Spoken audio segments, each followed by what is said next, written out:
Hola amigos, ¿cómo están? Me llamo Martín Garaníbar y bienvenidos a mi podcast Política Peruana. En este podcast analizaremos y comentaremos las últimas novedades sobre la política peruana.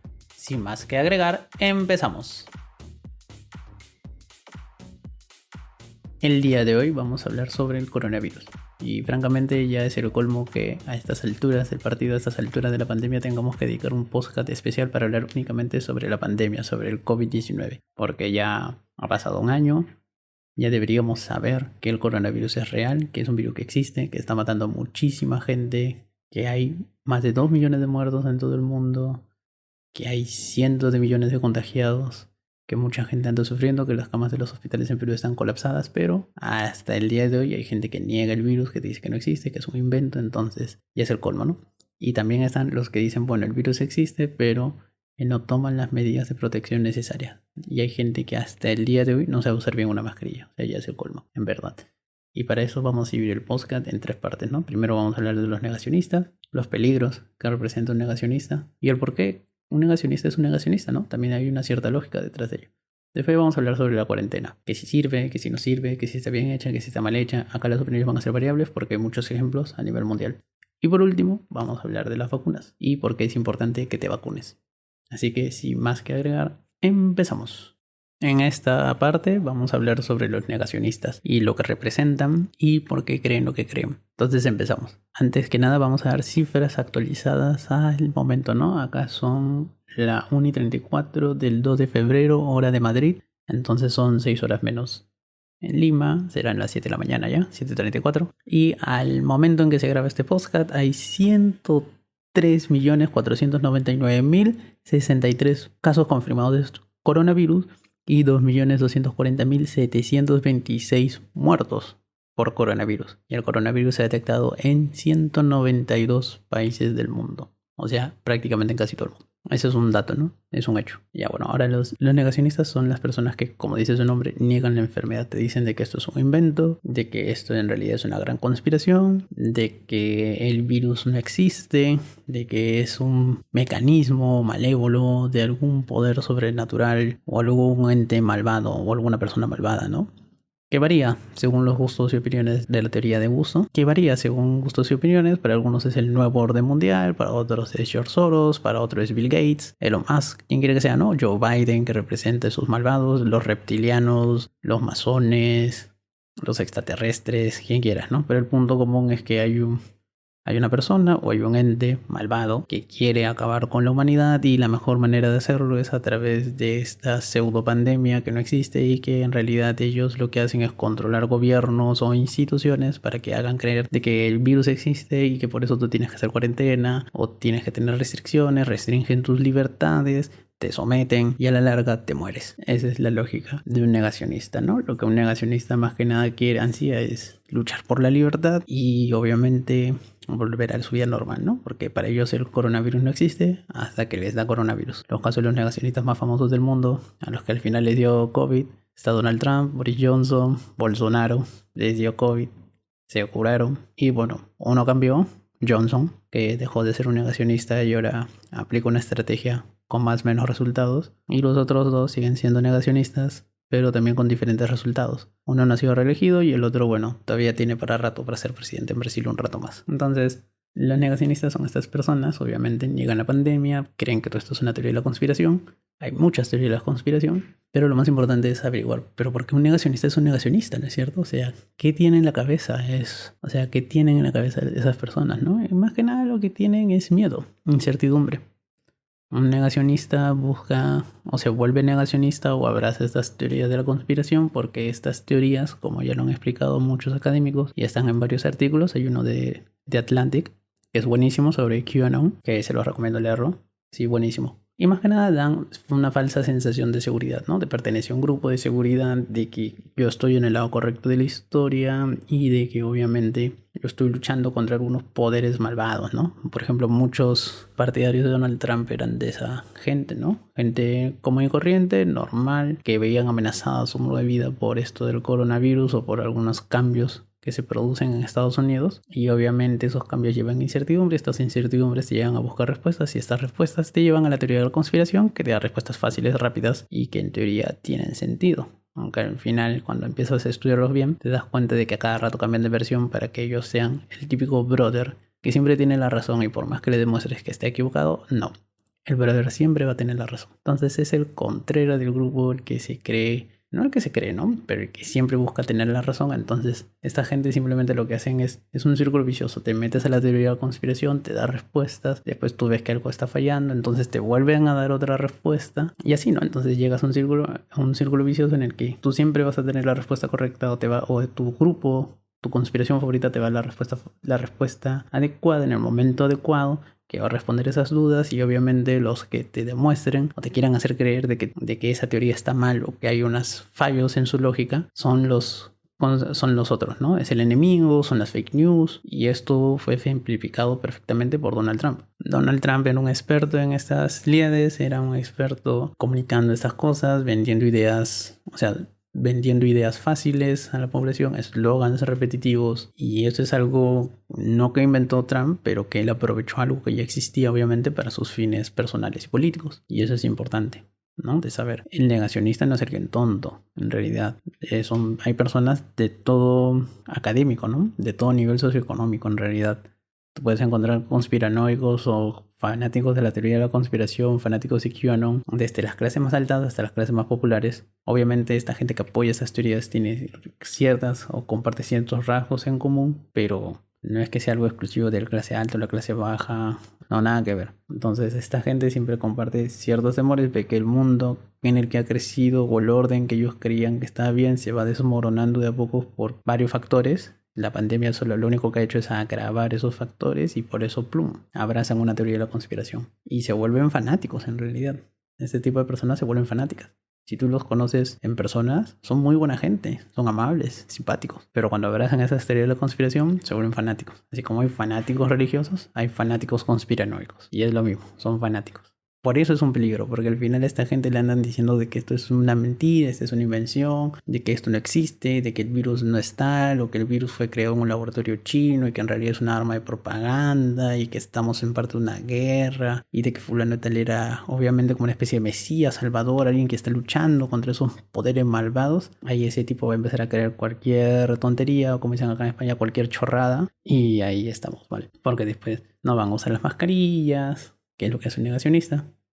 No respeta la distancia social, no respeta los aforos, es el que se va a fiestas, ¿no? O sea, los que se van a juerga, salen de viaje y hacen su vida como si no pasara nada, o son idiotas, gilipollas, gente que le importa un comino al resto, que dicen, no, mi libertad individual y punto. O son negacionistas, ¿no? Que te dicen, como eso no existe, yo voy a hacer mi vida normal. Y después son los que te salen a marchar, los que están en contra de la cuarentena, los antivacunas, todas esas cosas, ¿no? Ellos son como que dicen, no pasa nada, sigamos la vida normal, y si te mueres, ¿no? Punto. Entonces, por eso son un peligro, porque son un peligro para la implementación de políticas públicas de salud, campañas nacionales de vacunación. Por eso son un peligro. Por eso a los negacionistas hay que combatirlos. Pero no apelando a un lado racional, sino a un lado, emotivo. Hay que darle certezas de algunas cosas. Porque si no, si simplemente vamos al lado racional diciendo, oye, tú estás mal por esto, eso lo único que va a hacer es va a reforzar lo que ese brother cree y lo va a volver posiblemente más radical. Esa es la primera parte. Ahora en la segunda parte vamos a hablar sobre la cuarentena. Si la cuarentena es efectiva, si las cuarentenas han salvado vidas o no, si las cuarentenas han servido, qué se hizo bien una cuarentena, qué están haciendo ahora con la nueva cuarentena. Vamos a especificar sobre todo el caso de Lima, que es nivel extremo y los niveles muy altos. Está la dicotomía entre la economía o la vida, qué se debe hacer en estos casos, y vamos a ver cómo lo han hecho otros países. Para empezar, tenemos que ver si las cuarentenas efectivamente han funcionado o no en otros países del mundo, y para eso nos vamos a la experiencia comparada. ¿Cómo han vivido cuarentena otros países que han aplicado cuarentenas y qué tipos de cuarentena hay, ¿no? Para empezar, tenemos los países como China, de hecho, donde empezó todo esto del coronavirus, que han aplicado de las cuarentenas más estrictas del mundo. O sea, cuando te meten el floro de que Perú ha hecho unas cuarentenas más estrictas, en teoría sí, en la práctica no. En cambio, en China y en otros países asiáticos que ya tenían experiencia previa con este tipo de pandemias, ellos sí han aplicado una cuarentena mucho más fuerte, ¿no? Ellos sí han aplicado un tema de controles muy estrictos, o sea, los chinos sobre todo son súper rayados con el tema de quién sale, quién no sale, que puede salir por determinadas zonas, que necesitas un código especial que se genera por QR o como una verificación de que no tienes COVID para salir inclusive del bloque de apartamentos en el que vives. Entonces los chinos en ese sentido son muy extremos, ¿no? Ya eso es por características propias del país, que obviamente no vamos a mencionar ahora, pero digamos por las propias características de cómo es la vida en China, para los chinos es mucho más fácil controlar a su población y obviamente esto les ha ayudado a que cuando han implementado sus cuarentenas tengan un control estricto sobre su población y obviamente eso ha dado resultados en el mediano plazo, ¿no? O sea, los chinos han estado durante meses confinados literalmente en una cuarentena ultra estricta, cuarentenas generales primero, después han sido focalizadas, pero cuarentenas al fin y al cabo muy estrictas que las han cumplido literalmente al pie de la letra. Esto es por un tema más de política y de idiosincrasia de la población en China. Es una mezcla de ambos en realidad. Y les ha dado resultados, ¿no? O sea, hemos visto las imágenes de Año Nuevo en Wuhan, que es la ciudad donde empezó todo, y ya tienen prácticamente su vida normal. Entonces esto obviamente es un punto a favor del sistema chino, pero es un sistema que es muy difícil de replicar en otros países del mundo, ¿no? Que difícilmente se podría replicar en otros países, tanto por el sistema político como por la idiosincrasia de la población local. Por eso decía, en Perú, en teoría, la primera cuarentena que tuvimos fue muy estricta, pero en la práctica no se cumplía, ¿no? Y la fiscalización de esa cuarentena o de las medidas que implementaba el gobierno eran al inicio fuertes, después se fueron relajando y al final simplemente, como ahora, son deficientes. Entonces, ahí se ve un tema, ¿no? Otros países, por ejemplo, Australia, Corea del Sur, Japón, algunos países europeos han hecho cuarentenas focalizadas, ¿no? Lo que ellos tratarían de llamar cuarentenas inteligentes. Y las cuarentenas venían acompañadas, sobre todo ahora último, la última que fue en Australia, en Corea del Sur, han sido cuarentenas muy focalizadas, muy fuertes, muy controladas, dicho sea de paso, y lo combinaban con un rastreo masivo, ¿no? Testeos masivos, rastreo de posibles contagios, o sea, ellos tenían una buena infraestructura, tanto sanitaria como de control, y un buen control de las cuarentenas, un buen control de los casos, entonces ellos sí han sabido atajar mejor, y bueno, Australia ahora ya tiene unos buenos resultados, ya han cortado bastante fuerte su segunda ola. Y los países literalmente que son dignos de resaltar en este tema son Nueva Zelanda y Taiwán. Taiwán ha tenido una política muy inteligente. Ellos sabían de que son una isla muy pequeña, muy densamente poblada y que si les caía el coronavirus y no actuaban rápido, se iban a ir literalmente al diablo. ¿Qué es lo que hicieron?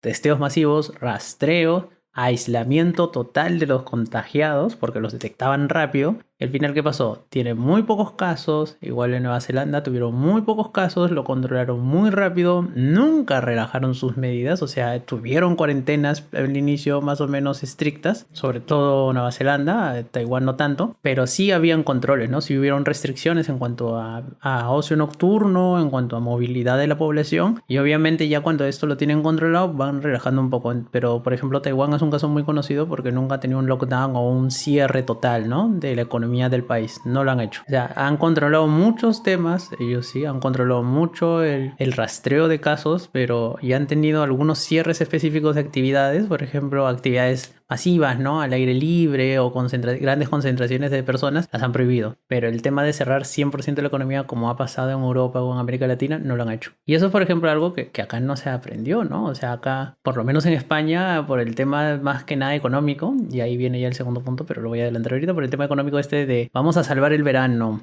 hay que salvar la Navidad, ¿no? O sea, en tema de actividad económica, que son actividades acá que mueven mucho dinero. España y otros países europeos como Italia o Francia viven muchísimo del turismo, el turismo aporta muchísimo a la economía, entonces había la dicotomía, ¿no? Hay que salvar estas actividades. Lo hacen y habían países que estaban bien y ahora hay países que están mal. España es un caso repetitivo porque ya están acá ya se está en la tercera ola. Portugal es un caso ya extremo que pasó de estar muy bien, se relajó y ahorita está muy, pero muy mal, que tiene tan mal que está derivando pacientes a otros países de la Unión Europea porque ya no tienen ellos infraestructura para tratarlos. Grecia fue otro caso que también lo hicieron muy bien al inicio, controlaron esto más o menos rápido, se relajaron, trataron de salvar el verano por un tema turístico y ahorita están en la mierda total. La República Checa es otro caso también, muy bien al inicio, ahorita están pésimos. Y otros países europeos que lo controlan más o menos rápido, se relajan y vuelven a caer en la segunda ola y ahora en la tercera ola. Estos ya son los caseritos, ¿no? Alemania, Italia, Francia, España, Reino Unido, estos ya son los caseritos, obviamente, ¿no? Ya para acá somos caseritos, ¿no? Entonces, esas son cosas que obviamente también han pasado en Perú. En Perú se hizo una primera cuarentena muy estricta, un cierre total, el clásico 15 días nomás, y después cada 15 días te lo soltaban más, las típicas charlas, los mensajes de la nación que daba Vizcarra. Bueno, no mensaje, no, era prácticamente un programa, ¿no? A lo Vizcarra, el programa más visto de mediodía, 1 de la tarde en Perú, que era casi diario al inicio, ¿no? Y el que informaba cómo iban avanzando todas estas cosas. Y claro, ¿no? Al inicio 15, 30, y así se fueron para los 100 días, ¿no? Allá en Perú. Acá fue casi 100 días, en Perú fue un poco más de 100 días. Claro, ¿no? Estas medidas demostraron efectividad para controlar más o menos, sobre todo en Perú, para controlar más o menos un primer pico de pandemia, ¿no? Se logró controlar, o sea, explotaron los casos, se logra controlar la curva, se aplana y después baja, ¿no? Y bajó bastante. Entonces de ahí ya salen los mensajes triunfalistas, hubo el cambio de gobierno, obviamente, entró un nuevo gobierno y como que decían, no, acá no va a haber segunda ola, es estadísticamente imposible. Todos, brother, mira Europa, por hacer lo mismo, nos cagamos acá. Y no le hicieron caso a mucha gente que advirtió que la segunda ola iba a ser inevitable y por eso ahorita estamos como estamos. De hecho, estamos alcanzando los picos de la primera ola. De hecho, creo que ya se alcanzaron ayer los picos en número de contagios, de camas UCI, de mortalidad, que se alcanzaron los picos máximos de la primera ola. La segunda ola la rompe. Y acá en Europa, que ya estamos en la tercera con la nueva variante, que para colmo en el Perú, la nueva variante, la británica y la sudafricana, es la que está empezando con la segunda ola, entonces peor todavía, ¿no? Se van a romper más récords. O sea, acá en España se ha llegado a más de 80.000 casos positivos diarios, a más de 400 muertos por día. Imagínense. Entonces, si España, que tiene una infraestructura sanitaria mucho más grande que Perú, ha tenido estos problemas, imagínense allá en Perú, ¿no? ¿Cómo va a ser el tema? Donde la infraestructura sanitaria es deficiente, ¿no? Pero no es un tema de ahora, es un tema ya histórico, ¿no? Históricamente la infraestructura sanitaria en Perú siempre ha sido muy, muy pobre. Y pensamos que lo iban a cubrir con la sanidad privada, pero no.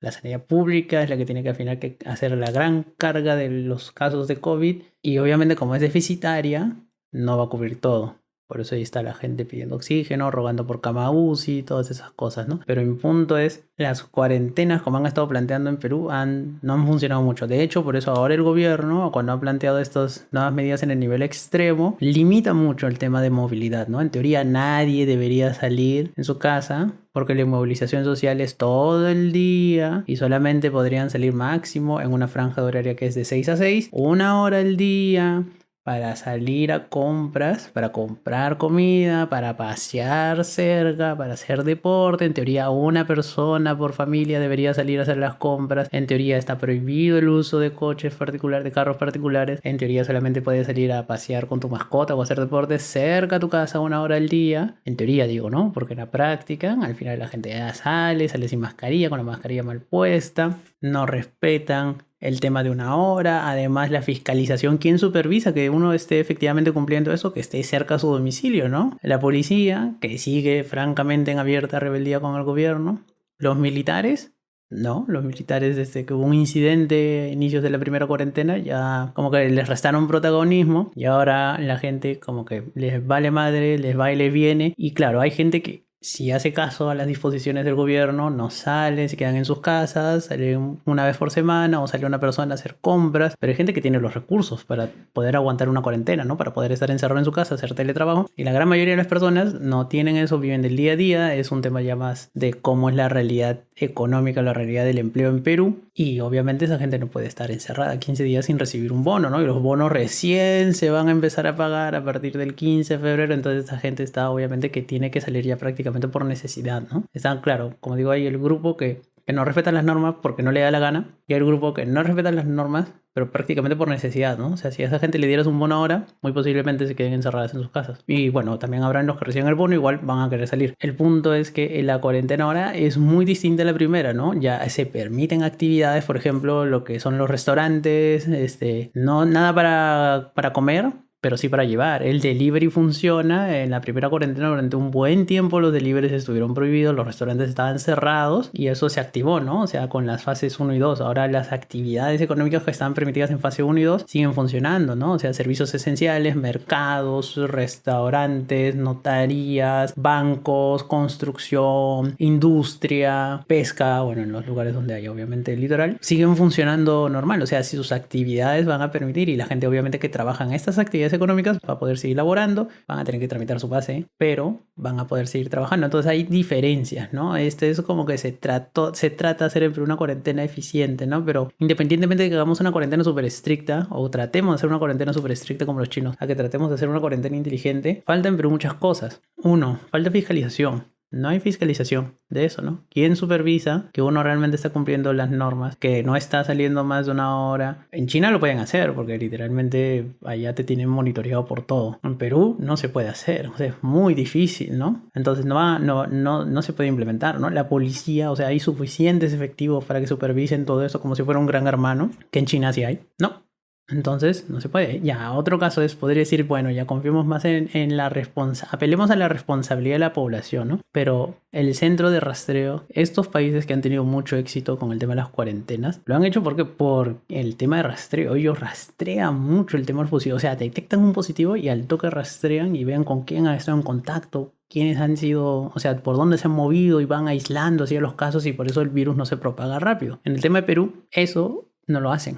Y es muy difícil que se implemente a estas alturas. Entonces, ¿la cuarentena va a servir en realidad? Yo creo que no tanto la cuarentena va a servir, ¿no? Pero, o sea, igual hay que hacerle caso al gobierno, ¿no? En este sentido de la cuarentena y hay que evitar salir y todas estas cosas, ¿no? Pero, o sea, si tú apelas a la responsabilidad de la población es que la población tiene que ser responsable, pero no es solamente apelar a la responsabilidad de la población, también hay que ver un rol de fiscalización de las autoridades y eso es lo que no hay hasta ahora, ¿no? Entonces, si vemos esta dicotomía entre salvar la economía y salvar la salud, al final la economía siempre hunde la salud. Y esto se ha visto, el mejor ejemplo es Europa y los Estados Unidos, por ejemplo, ¿no? Salvar la economía, los gringos, a diferencia de los europeos, han tenido todo abierto durante todo el tiempo, han hecho muy pocos lockdowns, o sea, han hecho muy pocos confinamientos, muy poquitos allá, son muy reacios inclusive hasta llevar mascarilla, pero ya es por otro tema que lo expliqué en el primer bloque. Y miren cómo están los gringos, ¿no? O sea, su economía se hundió igual, su economía, bueno, no se hundió tanto, pero se hundió. No llegaron a salvar la economía, no han salvado la salud. De hecho, Estados Unidos tiene las peores cifras de todo el mundo.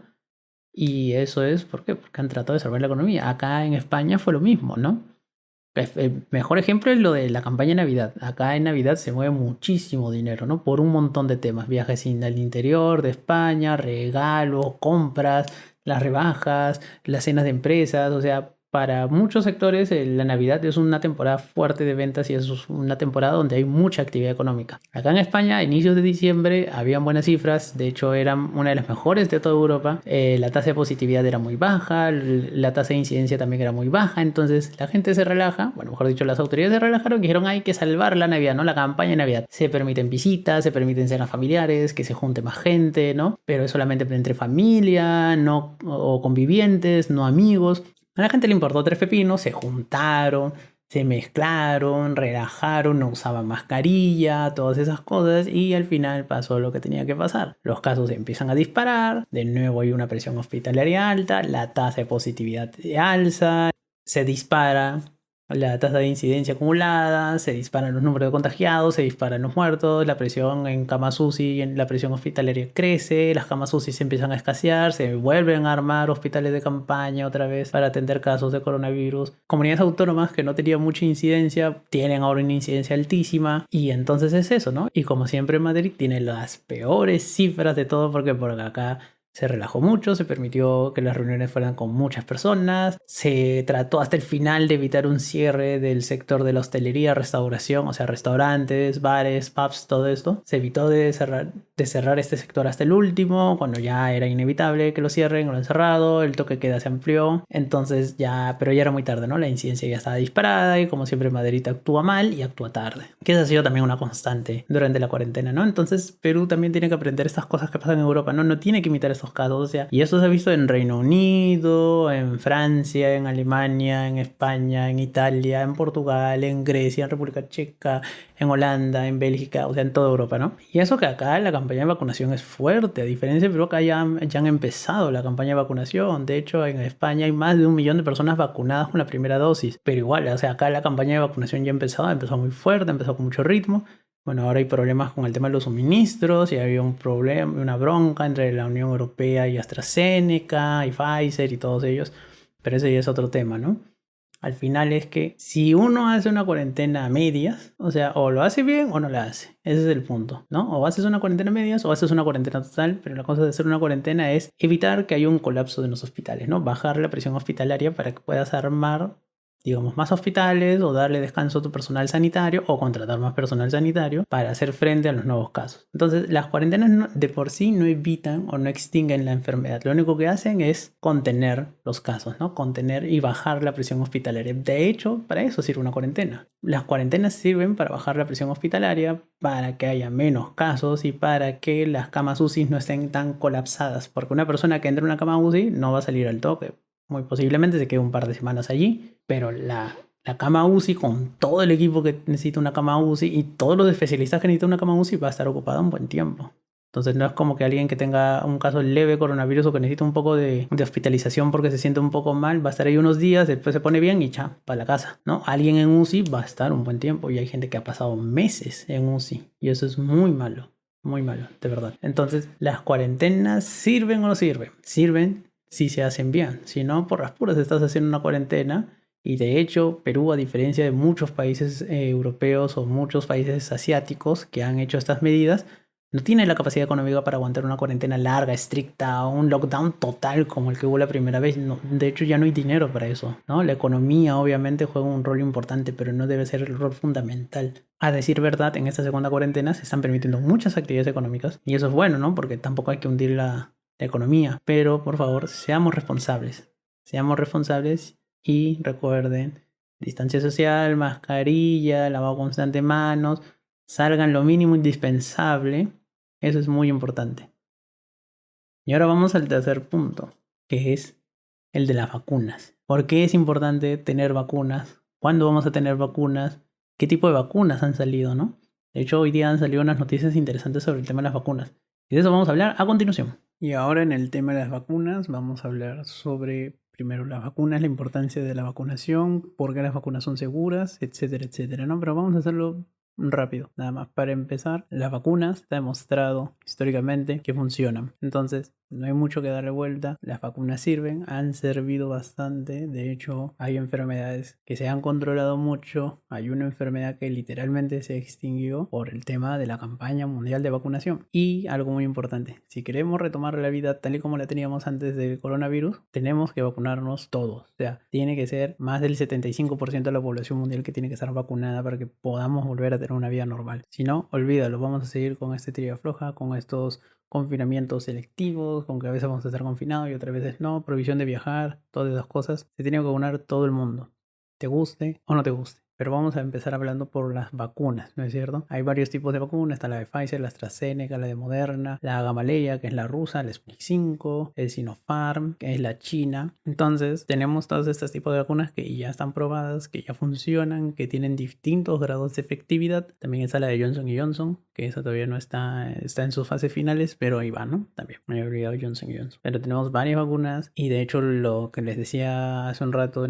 al inicio del post era de que las noticias que habían salido eran justamente sobre la vacuna rusa, que habían sido publicadas en la revista The Lancet, que era por 2 investigadores británicos independientes y que estaban confirmando la efectividad del 92% respecto a esta vacuna, que utiliza ARN y otros virus modificados que hacen que el cuerpo crea que tiene coronavirus y genera una respuesta inmunológica muy alta. Y eso es algo muy importante, obviamente, ¿no? Ya están a nivel de la vacuna de Pfizer, que es hasta el momento la más efectiva, ¿no? O sea, está Pfizer, está esta, la rusa, y de ahí sigue la de Moderna. Entonces, vamos por buen camino en ese sentido, ¿no? Ese es uno. Lo otro es importante la campaña de vacunación. ¿Por qué? Porque mientras más gente esté vacunada, más pronto vamos a volver a la vida normal. El otro punto es Perú, ¿qué está haciendo con las vacunas, no? O sea, tenemos buenas noticias porque ya tenemos un lote de vacunas chinas que van a llegar la próxima semana. Ya sabemos que en ese primer trimestre significa que para marzo posiblemente las vacunas de COVAX Facility van a llegar, que ya hay un preacuerdo, o creo que es un acuerdo con Pfizer, que están tanteando también con otros laboratorios, con Moderna, con AstraZeneca, con Gamaleya. Entonces eso es bueno, ¿no? Y ahora que ya salieron esas informaciones sobre la vacuna rusa, es algo que no podemos dejar de ver, ¿no? O sea, México, Venezuela, Bolivia, Argentina ya tienen vacunas y están empezando sus campañas de vacunación porque están usando la vacuna rusa. Así de simple. Nadie daba un céntimo por la vacuna rusa, pero ahora demuestran de que no solamente fueron los primeros en patentarla, sino que su vacuna es efectiva.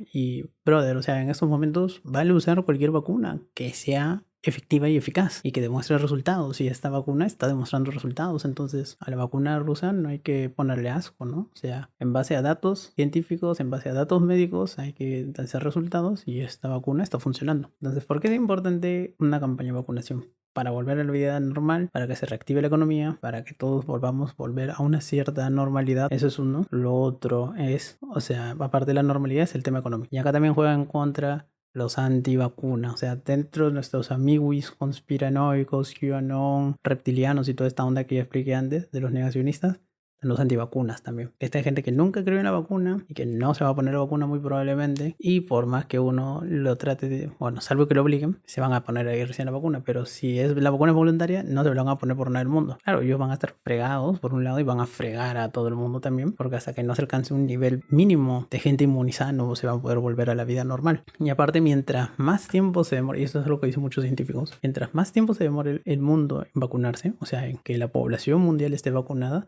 se van a desarrollar más variantes del coronavirus, que es lo que normalmente hace un virus. Un virus muta. Pero si no estamos vacunados, si no tenemos las defensas, esos nuevas mutaciones van a afectarnos y las vacunas que posiblemente tengamos ahora ya no sean eficaces para las nuevas variantes. Entonces es importante eso. Como se dan cuenta, las vacunas son súper importantes. Esto es un alegato a favor de la vacunación, que es importante la vacunación si quieres volver a tu vida normal, si quieres volver a ir de viaje a la playa, reunirte con tus patas, visitar a familiares, irte a un concierto, jugar una pichanga, volver al estadio, lo que sea que te gustaba hacer antes de la cuarentena, vacunarte tú debes. Y por eso es muy importante. Te vacunas, son solamente 2 pinchazos. Nunca más te vas a tener que vacunar de coronavirus en tu vida, siempre y cuando nos vacunemos rápido y no se desarrollen nuevas variantes. Y con eso, felices y contentos todos. Además, no te va a costar ni un centavo. Entonces, con eso, felices y contentos todos y volvemos a nuestras vidas ordinarias. Por eso es importante que te vacunes. Creas o no creas en las vacunas, simplemente son 2 pinchazos y punto. Nada más. Si eres una persona chévere, vas a seguir siendo chévere, y si eres un gilipollas, seguirás siendo un gilipollas. Solo que ahora serás un gilipollas vacunado. Y por eso es importante que te vacunes. No te va a cambiar en nada. De hecho, hay un artículo muy bueno en el New York Times que explica cómo funcionan todas las vacunas que he mencionado y qué tecnología usan y cuáles son posibles efectos secundarios. Ninguno tiene ningún efecto secundario grave, ¿no? Y nada, eso es más o menos todo por ahora. Este ha sido un post, os han dado cuenta, más o menos largo sobre el coronavirus. Y después de esto, ahora sí, porque parece que ya el periodo de tachas ya terminó todo eso, entonces las listas ya están oleadas y sacramentadas y empezamos con nuestra segunda temporada, que va a ser campaña electoral. Ahí tenemos candidatos que se van perfilando, Forsyth sigue primero aunque bajando, Vero y Lescano están subiendo, Guzmán bajando, Keiko sigue ahí con su núcleo duro y van perfilándose ciertas tendencias, ¿no? Por lo menos ahora que esta campaña recién empieza, muchachos. Las elecciones son en abril todavía y marzo es ahora febrero y marzo son los meses decisivos. Y obviamente, como todas las encuestas parecen indicar, va a haber segunda vuelta y vamos a ver quién pasa a segunda vuelta. Eso lo veremos en el siguiente episodio, cuando ya empecemos con la campaña electoral. Así que nada, gracias por escuchar mi podcast y me despido. Mi nombre es Martín Graníbar y este fue mi podcast Política Peruana. Bye bye.